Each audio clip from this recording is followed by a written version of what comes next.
أقوى حاجة في مسلسل أشغال شقة هي بصراحة الكوميديا اللي ممكن يكون فيها شوية من الإيحاءات. أنا بصراحة يا جماعة باشوف إن إحنا لازم الإفيهات بتاعتنا تكون كده، ولازم نفكنا من القيود بتاعت ما نتكلمش يا شباب في حاجة جنسية أو دينية أو ثقافية أو سياسية أو مش عارف إيه، أو ما نزعلش حد فنروح نتجه للتنمر بقى، يعني فاهم الفكرة؟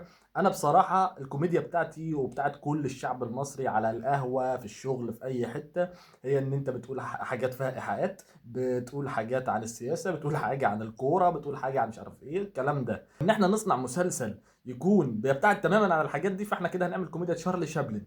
فاهم؟ فاذا ما كانش ده هنبدا نتنمر بقى، بص التخين وبص الرفيع وبص الطويل وبص القصير.